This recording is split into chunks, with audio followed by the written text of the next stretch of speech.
back in, we had, the child didn't get shot, but a guy got killed holding his child's hand in Snow Hill Park. Remember that one? Yeah, hey, how you doing? You know? And then we had the boy through Good. the house. That's on the his iPad. that's the Oh, that's the 13-year-old. Yeah, I'm trying to go. 13-year-old, And then we had a infant shot Right. through to kill his father. Yeah, for sure. Then we had the one in the yard. Okay, I appreciate it. You can, it's been a tangle, but. Yeah, the Dylan drive said by he'd the tell one. me. That's the Oh, two-year-old. The recent. two-year-old from just not long ago. Yeah, Yeah. Confirm any of the members, any of the passengers who were on it. It was. Oh, we had the murder-suicide where he killed his stepson. Yeah, Oh, yeah. But those are kind of domestic type things. You know, you can't really. yeah. Those, But still, they that's have. like, what, are we at 5, 6? But yeah, the 2-year-old, the 13-year-old. The infant. Yeah, but that was a domestic. I mean, it's still Oh. terrible. But I'm just saying you can't. I say it's not just street. Not a violence, random yeah, shooting, random. Yeah, there was one a long while back. I'd have to go back and look over. It was last year in Crescent East where there was a shootout and a very young boy that he was paralyzed for life and was Drive by shot. shooting through the wall, right? He was in a car driving through the area. Yeah. And they got caught in the middle of one. So anyway, we got the 2-year-old, the 3-year-old, and the murder. Yeah, we'll go with that. And then today, and then, yeah, I wish I had time to go back and hunt all those up with the dates and stuff. I said, Stephen, for y'all guys, the reason I'm bringing that up is because this one here, a child did not get shot, but was in a vehicle that got shot, and rounds actually went through the car seat. So it's a miracle that this 4-year-old didn't get shot or killed in this one as well. So that's, yeah.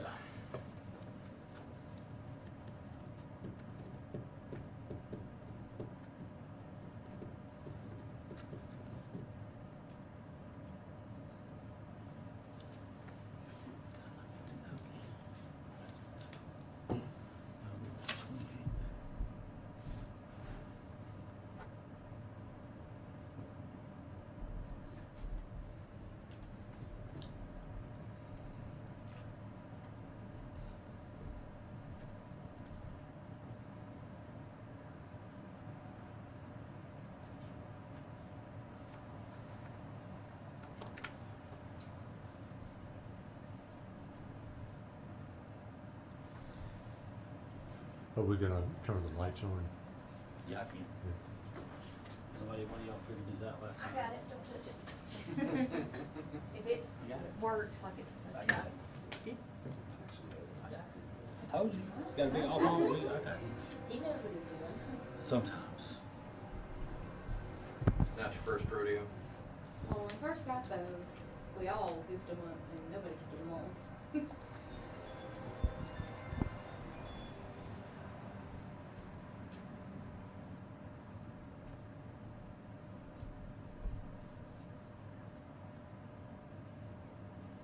So that was September the 5th, 2021.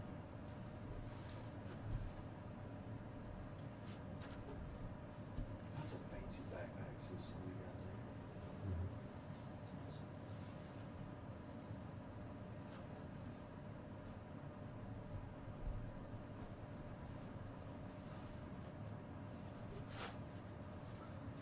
awesome. If I'm not wrong with my memory, I'm gonna say that we've had 4 children shot and killed in the last year.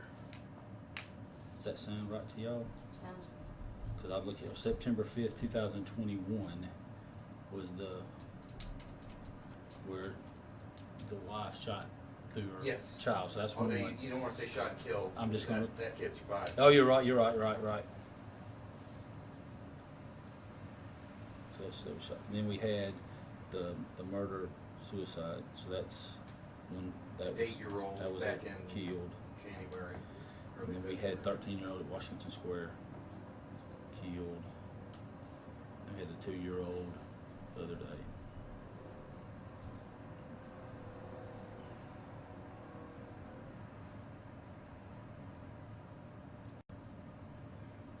I'm just gonna leave off the one that We'll just go with the 3 that had been murdered. I hope I'm not leaving somebody out to upset their family.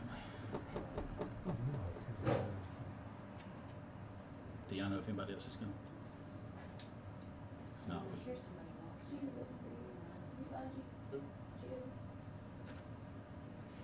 nobody else is coming, we can.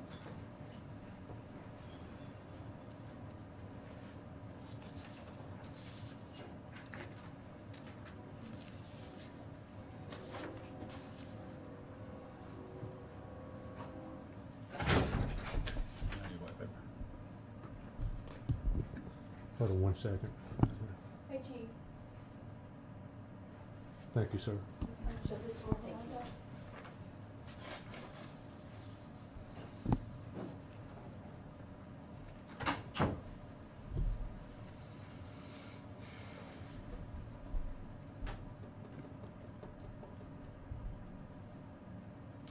Y'all ready? Give me 1 second. It's doing something strange. Okay, my name's Captain Jack Kennedy. So JackKennedy. I'm a captain at the Tuscaloosa County Sheriff's Office, and I'm the commander of the multi-agency violent crimes unit. I'm here to give an update on a murder investigation that began on March the 28th. So just to recap, on March the 28th, 2022, at approximately 9:30 p.m., Tuscaloosa Police Department was dispatched to the 3000 block of 37th Street. I'm sorry, correct, 27th Street, on a shooting. They arrived on scene to find 2 victims. They both were transported to the hospital. One subject passed away from his injuries. The second victim survived and is in good condition.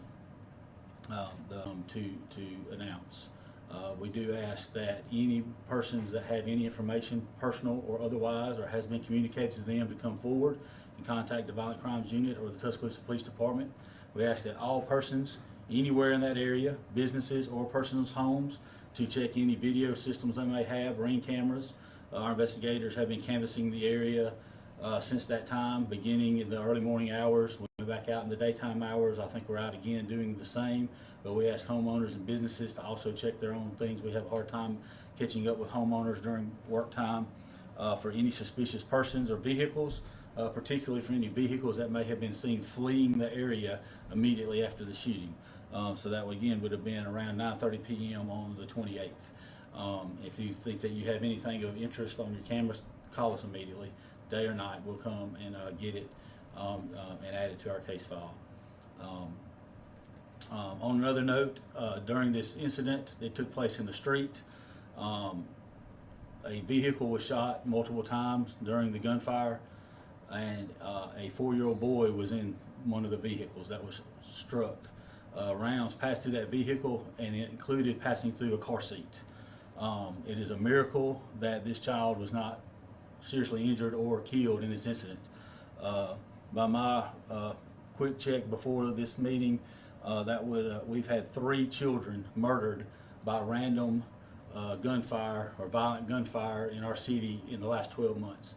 If this child had been struck and killed last night, it would have been the 4th. This is completely unacceptable for our city and our community.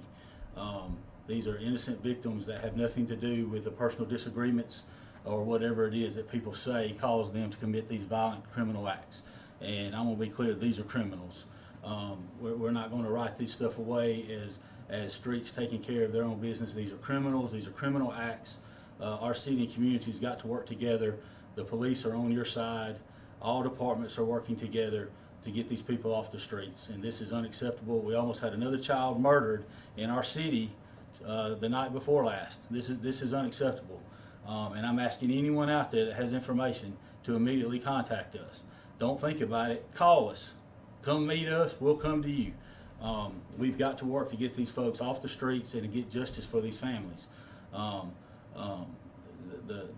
The victims in this case last night, their families have come in from out of state.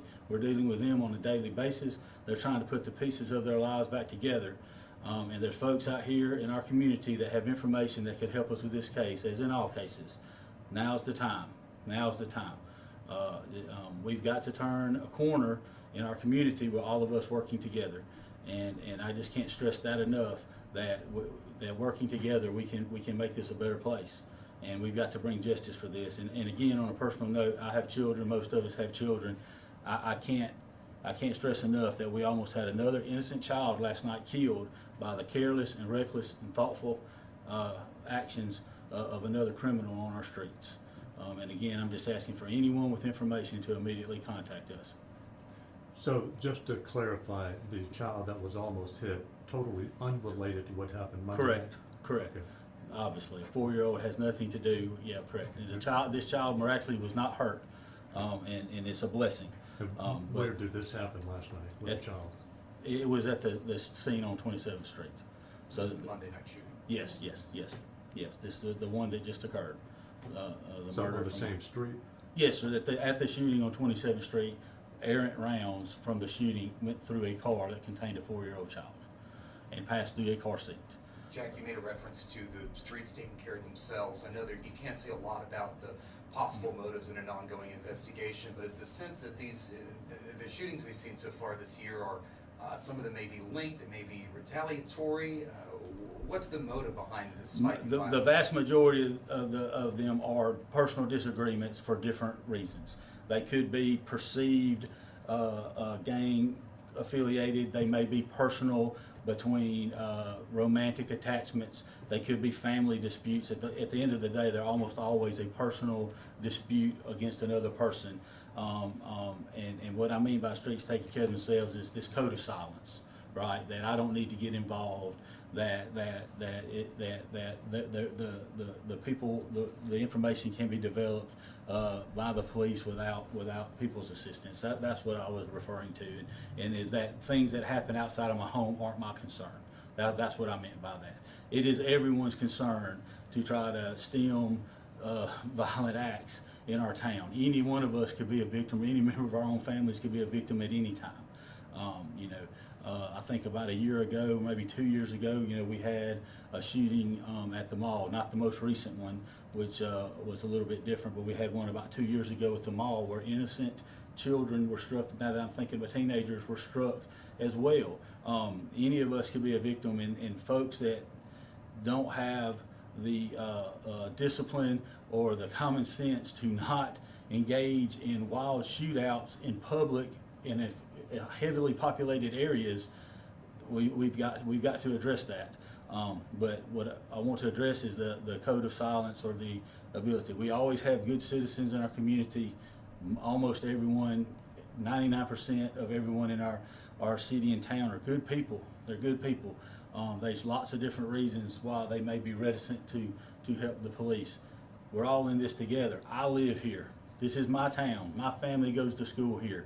We all live here and shop at the same places. We're in this together. So, Mr. Kennedy, you mentioned how much of a miracle it was that this 4-year-old child wasn't hit. Kind of talk a little bit about, I guess, the feeling of relief that you got going to the scene and realizing that, thank God, not another child was a part of what was found deceased. yeah, well, actually, I mean, we did obviously have 2 victims, one that was deceased. So, it was really, in retrospect, looking back at it, as we put the pieces back together from all the folks that were there and the family and witnesses, and just trying, it takes us a while just to even reconstruct what we believe actually physically occurred. And we came to the realization there was a child present here in this car, and then obviously as the crime scene was being processed and that was being done, we learned as we traced the rounds and the channels through the car that one of these rounds actually passed through the edge of the car seat. So I don't know if the child was in the car seat or not, but the child was in the car. It could have been in the car seat, just brings it more home. But it could have been standing in his front yard. It doesn't matter. It's just a miracle that this child was within inches of being struck by a bullet for no reason. Right? He's a 4-year-old child. And to clarify, this was a drive-by shooting. We don't know if somebody maybe walked up to the car. and We're fired at this shots. point, I can't release any other information on that. Like I said, this case, we have been up around the clock, and every lead and everything is being done. But until we have more information about this, we're obviously not going to be able to release any specifics, so that we can safeguard the integrity of what we're being told and what we're finding out. So. I know the VCU prides itself on an extremely high arrest rate after a fatal shooting. Is this the only case so far in 2022 where an arrest has not been made? And are you confident that the investigation is going to end with an arrest? Well, every case is on its own. I don't know if it's in 2022. We have one pending, I know, from Hay Court. I don't have the dates in front of me. We do have one case pending from the last 2 years that I know of. That case has still got active things going on in it, and we hope for an arrest, hopefully, or closure in it one day. Every case is on its own merits, and we are bound by the confines of the law. We're going to make everyone is presumed innocent. We have to develop that evidence against them, and enough evidence that is admissible in court that the district attorney office will have a successful prosecution. We only get one chance. So all of these open cases, if we do have a good closure right here. I wish I could say that we would always close a case, but every case is on its own. It's not going to be from lack of trying, lack of professionalism, or that this case ever gets discarded. I can tell you that. So.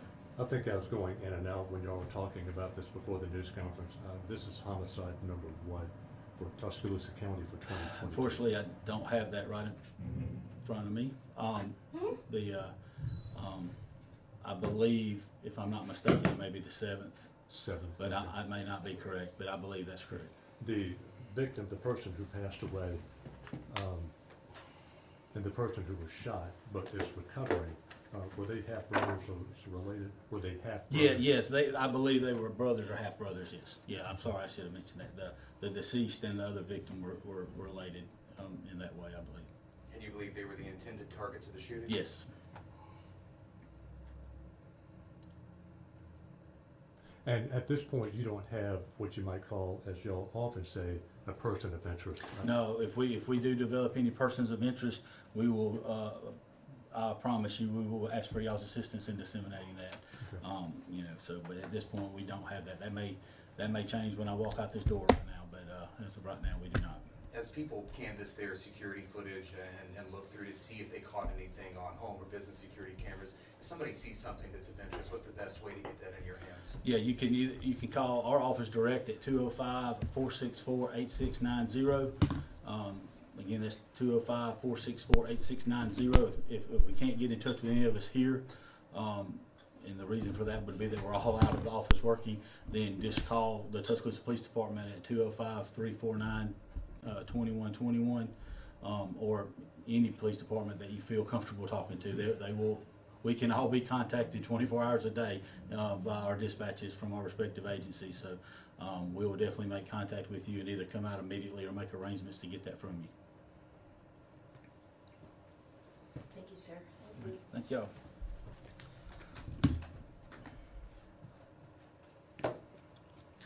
The accidental shooting, the fatal accidental shooting,